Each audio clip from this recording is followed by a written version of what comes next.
for the headliner. The Samie Scarpelli Memorial, number 96 for the limited late model, is going to be coming up right after this short break. All right, now for the four most famous words in all of stock car racing. Scarpelli's, give it to us. Gentlemen, start your engine!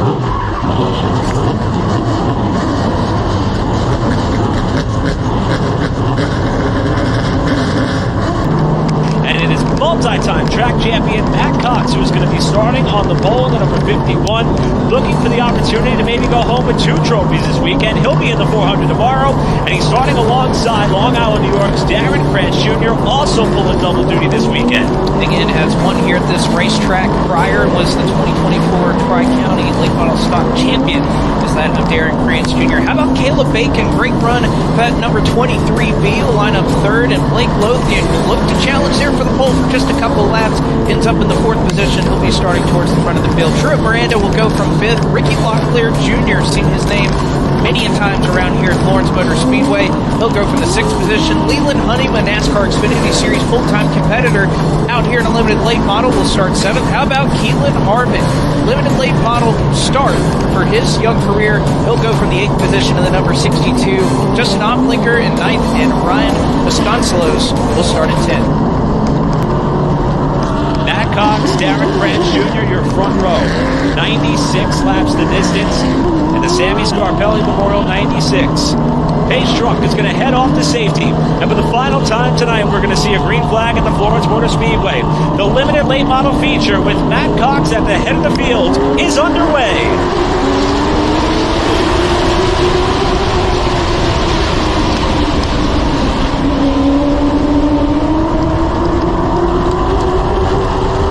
Just as we saw at the end of qualifying, the top 2 virtually in a deadlocked heat as they come around to see who will lead lap number 1, and by inches at the stripe, Matt Cox by 0.02 of a second. Again, both these drivers, they want that race lead. You can already see the gap they built up over that 50 car of Lothian that is riding back in the 3rd position. So I think this is one of those things. You have a veteran driver in Matt Cox. You have Darren France, who's hungry and chopping at the bit. Yeah, I think the spotter just came out and said, hey, maybe back it down there a little bit, as Matt Cox will come around and lead lap 2.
Cox that first lap where he and Krantz were side by side. They ran 18.2s. They're already down into the 18.8. So there's been a concerted effort here up front. Is Locklear Jr. not going to wait? He's going to try to make it 3 wide to get around Darren Krantz as they get by some of the lap traffic.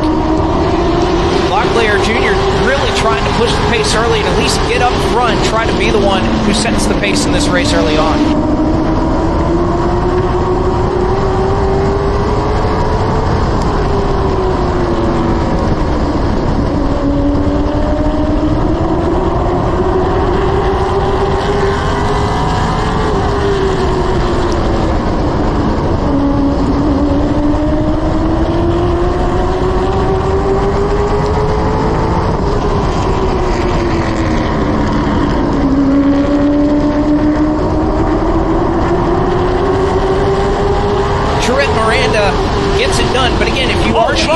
Turn 4, 3 cars piled up, and one of them is the car that went a lap down early in Louis Langtot, and he's got 2 cars wedged in the driver's door behind him.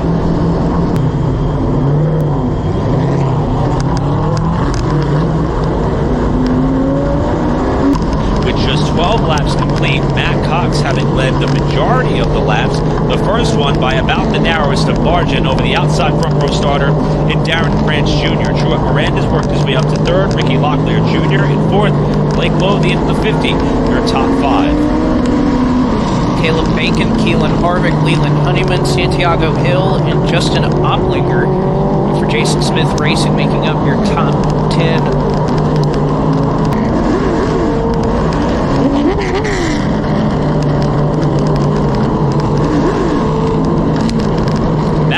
Darren Krantz, your front row, Truett Miranda, the 18, and the aforementioned Locklear Jr. in the 25. After the cleanup has concluded in turn 3, we're back underway with 84 laps to go.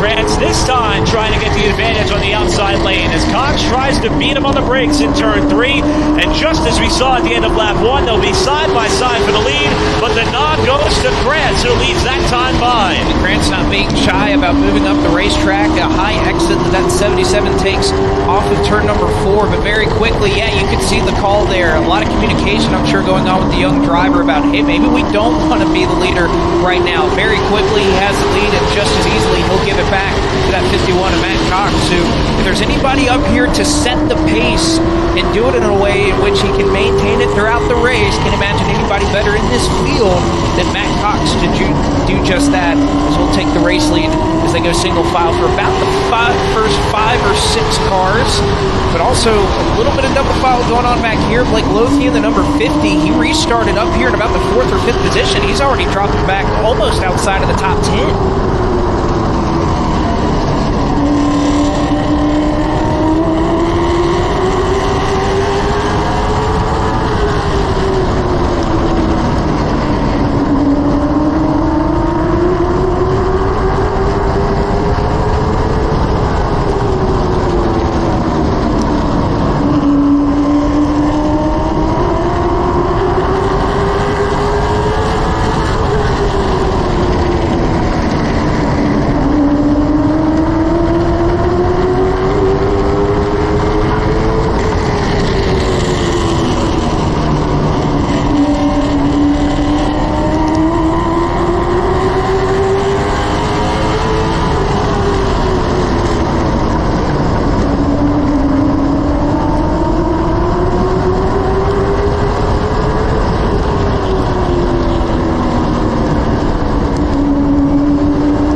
just love to see the response from some of these drivers who will see that, will see the pace being pushed a little bit, and before you even know it, you might go a lap down. Again, what was it? Ryan Glinsky last year didn't even know he got lapped because of the lead that Clark Houston was able to build up. So the action and reaction of the rest of the field will be interesting to watch, as we can see Locklear Jr. kind of settled right now on the inside in fourth, jumping up to the outside. That's Oplinger in that number 7 car, started just at the outskirts of the top 10, and again, kind of quickly trying to pick off a couple of spots before getting back down to the bottom.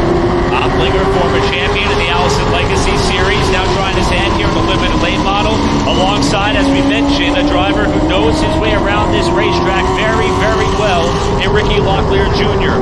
Just behind them, that 23 car, that is that of Caleb Bacon, who is trying to fend off Santiago Hill in the 9, who has been on a tear up through the field, committed to that top lane.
part of the battling as well as everybody seeing.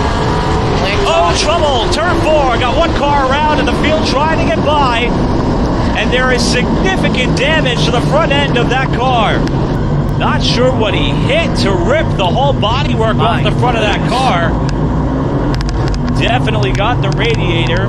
Trying to get a positive idea on what car that may be.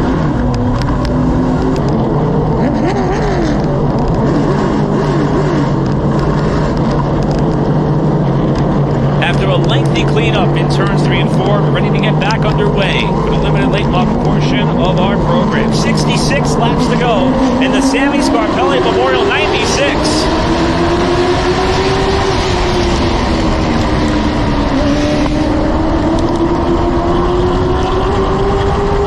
On the top line is what was able to roll the best as Matt Cox will go back to the lead. And on the outside of the 25, Ricky Locklear Jr. trying to take second away from Miranda.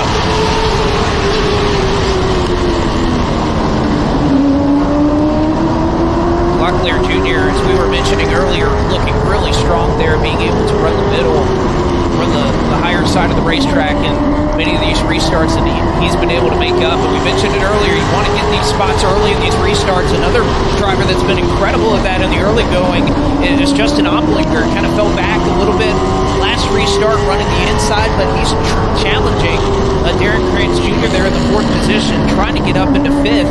And he's done this a couple of times where it's 2 or 3 spots right off the bat, right off the launch of the green, that he's trying to pick up those spots. The problem is if you're stuck on the outside, you may need to get back down and probably has a hole to do it right here just in front of the 9 of Santiago Hill, and indeed he's going to take advantage of that. You see behind them a pair of 23s starting to tighten up and accordion their battles. That's Caleb Bacon, the first 23 in your frame.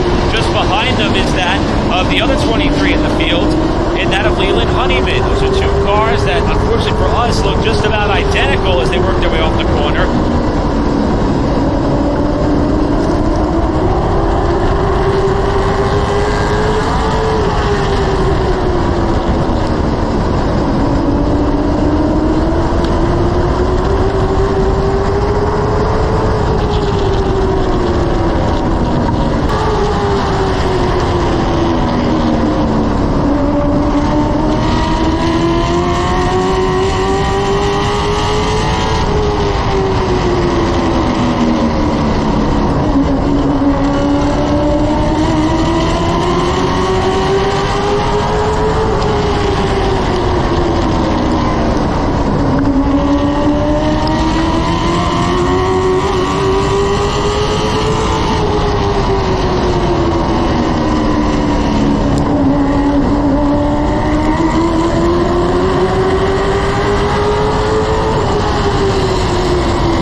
Still Miranda out in front of the field with Cox now running in second, Locklear Jr. third, Santiago Hill in fourth, Justin Oplinger your top five. Got a car off the pace. There's a car in trouble down in turns 1 and 2, and that's going to draw the caution for this race win. But Miranda and Matt Cox on the front row to try to bring us back to green. 40 laps to go in the final race of the night. Miranda, the control car, the bottom of the 18. Matt Cox in the 51 top side. 40 to go in the Samie Scarpelli Memorial. And it is Matt Cox on the outside lane getting the jump and going to the lead, as now Miranda may be 3 wide and 3 with Hill looking up top side. Patience has run thin here at Florence Motor Speedway as we get towards the end of this 96-lap feature. Matt Cox still going to lead them back, but Santiago Hill, just as we were talking about prior to that break, is still on the charge. What a great run that he has going from him in the middle of the racetrack. Darren Krantz Jr., who had fallen back that last run, he's also starting to flex some muscle as well. He got really close behind him, though. The 23 of Oplinger and the 7, or of Oplinger, rather, nearly got together with the 23 car off at turn 4.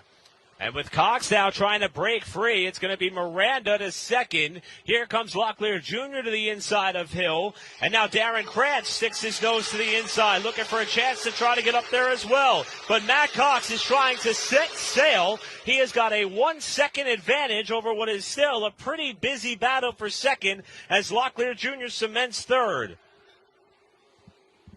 Again, 37 laps to go. This is not a sight that I think anybody in the rest of the field wants to see as the laps are dwindling down. You have somebody who is experienced, as talented as Matt Cox is here at Florence Motor Speedway, and starting to stretch out that advantage for the race lead. Not a good sight if you're the rest of the field. He's been up here. He's had great track position all night long.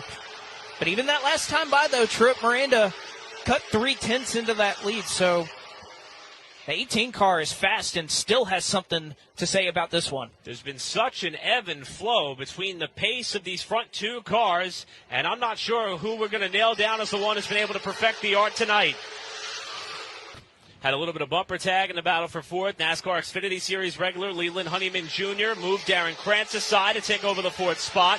Dylan Harvick also trying to climb his way back up the running order. He's to 8th as Matt Cox is all over the back bumper. Truett Miranda for the lead. 25, now 24 to go when they come back to the stripe.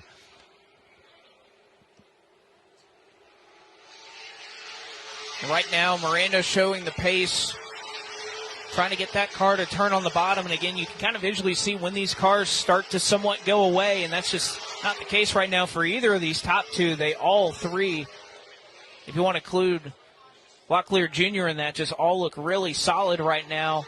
Locklear running a little bit lower than both of your race leaders through turn 4. We have trouble, caution on the racetrack. Yellow flag is going to fly with 24 laps to go. Not able to see anything from our vantage point here in the tower. 24 laps to go. And the Samie Scarpelli Memorial at the Florence Motor Speedway. Truett Miranda brings us back down for the green. Oh, and Miranda did not get a great launch. Still look 3 wide down into turn 1, but Locklear Jr. thought better of it as Matt Cox got a little bit better of a restart that time, but Locklear not content to ride around. Honeyman takes advantage as well. He'll go up into the 2nd spot. Leland Honeyman now to the runner-up position, pressuring the backside of the 51 as everyone's sliding their way off turn 4. How many times have we seen that late in these races? It is difficult to execute these restarts. And, there's trouble in 3 and 4. 3 or 4 cars spun around there, and the caution flag will be out again. 24 laps to settle it. Here we go. Still didn't get a great launch, and Honeyman got a better one. There's a little bit of damage on the nose of the 23 car, but that's not going to slow him down. He'll go 3 wide through the middle as Miranda slips off the corner. They almost look 3 wide again, but now Honeyman has the race lead. Matt Cox looking for a way by, and the yellow is going to be displayed yet again. And a bit of a stack-up as the caution flag came out. A couple of cars in the middle of the field may have sustained a little bit of damage there as of when the yellow flag was shown.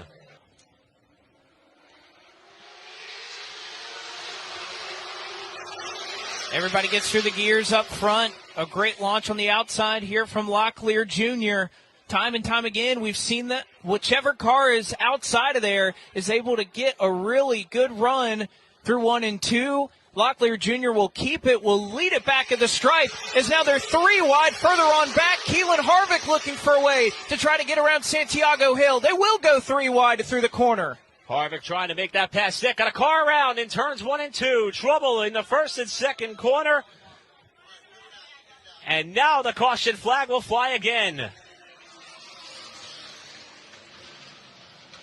Leland Honeyman in the 23 with damage to the front end inside row 2. Darren Krantz Jr., the 77. Santiago Hill in the 9. That's your top 5 as we'll try it again with 24 laps to go.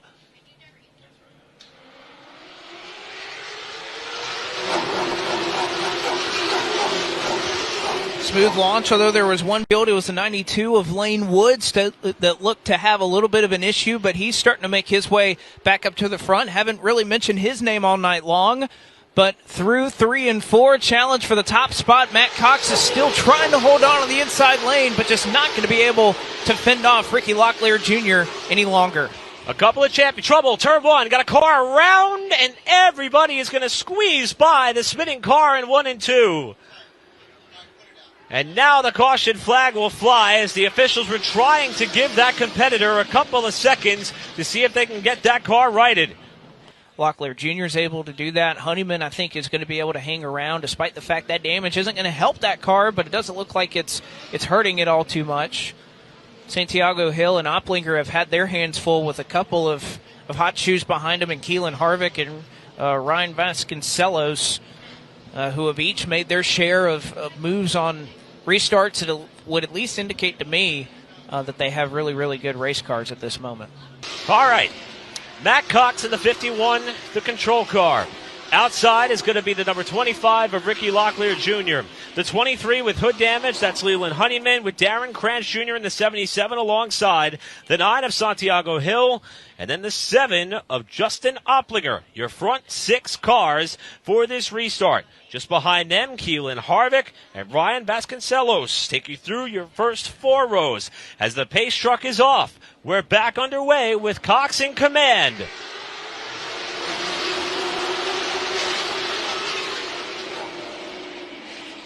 And is it going to be a repeat of past restarts with Locklear Jr.?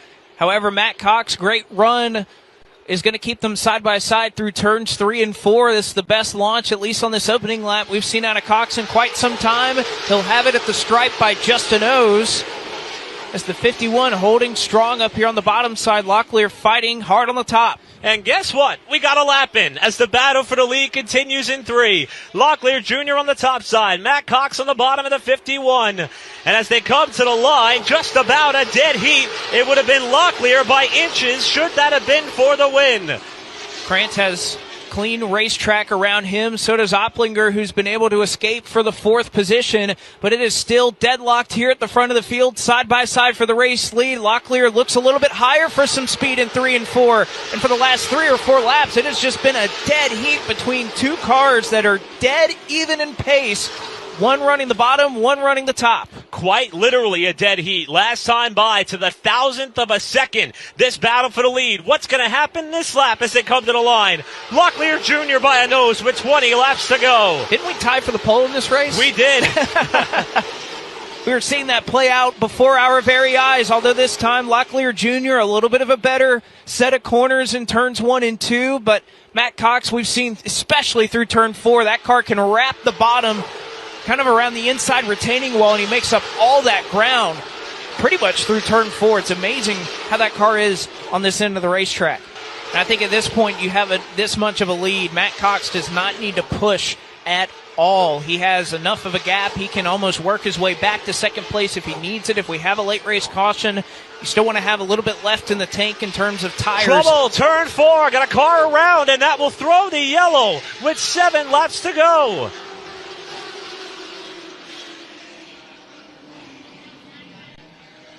We'll see who's up for the challenge. How about Justin Oplinger? Got up into the 4th spot, was able to get by Leland Honeyman.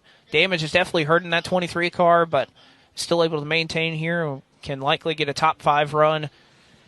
And Vasconcelos, again, another impressive job. Was kind of back there in the hornet's nest, just at the outside of the top 10. He comes out of that. And as far as cars that are up towards the front of the field, aside from Matt Cox, That number 10 car looks awfully clean right now. Not a lot of contact being made anywhere, and there's not a whole lot of people that could say that after the super trucks that we saw earlier and some of what we've seen tonight. Approaching the 10 o'clock hour here on the East Coast, wrapping up day one of the South Carolina 400. Tomorrow, the big show for the late model stock cars, the return of the Budweiser 8 car, and to see who will land their space in late model stock car supremacy as the winner of the 32nd annual running of that race. But first, the final 8 laps for the limited late models. Matt Cox, the control car. Pace truck is off. The Samie Scarpelli Memorial 96 is 8 laps away from conclusion. They get up through the gears okay. This time Matt Cox elected to go to the high side, but Locklear Jr. holding strong on the bottom. He gets down into turn 3. Locklear Jr., haven't seen him on the bottom a whole lot recently up here at the front of the field, but he may just have it at the stripe over Matt Cox. Locklear Jr., how willing is he to be a little bit physical if he needs to stop the momentum of the 51 topside? Cox with a great drive off turn 2. Locklear sends it to the inside to keep his chances alive.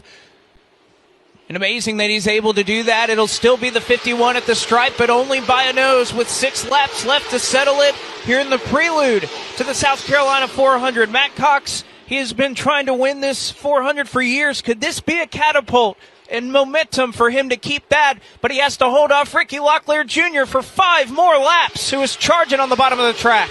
2 very accomplished and talented veterans going at it in the final laps of the limited late model feature, with Locklear Jr. trying to keep pace with Cox off the corner. He's still got a fender up to the door as he tries to slide his way past on the bottom. You can see Matt Cox there into 3. He wanted to enter a little bit lower, but Locklear Jr. that time may have had it at the stripe. No, he was just 3/100ths of a second behind. 4 laps to go, and Locklear Jr. giving it all he's got here at the front of the field. And as the laps click off, each of these drivers is going to be more willing to send it off into the corner harder than they have all night long. At the line, Cox with the advantage, but narrowly. Locklear Jr. now trying to keep pace there in the middle of 1 and 2. Cox may have him cleared off the corner, but not quite. Oh, this is good stuff. Locklear Jr. driving and sliding that car all sorts of sideways, but staying put with the 51. Here they come this time. 2 laps to go. Can Matt Cox hang on for just 8 more tenths of a mile? It may be chilly here at the South Carolina 400, but the action on the racetrack has been this hot and heavy all night long. Here comes Locklear with a shot, coming to the white flag. Side by side, they'll work to the white flag. 1 lap to go here at Florence Motor Speedway. Matt Cox been working the middle. Locklear Jr. has been stuck on the bottom for the last 10 laps. Who's going to be able to do it with just 1 more lap to go? 2/10 of a mile to go. Locklear Jr. down into 3 and 4. They'll be side by side down to the line. A drag race, and Matt Cox barely ekes it out by 38/1,000ths of a second. Would you expect anything any different after we started the day with the limited? It's tied for the pole in qualifying between Matt Cox and Darren Cranch Jr. and a photo finish at the line by less than 0.04 of a second. Matt Cox is a winner in the limited late model portion of the South Carolina 400, and he will celebrate the Samie Scarpelli Memorial in its first year running in Citrus Safe Cleaners Victory Lane.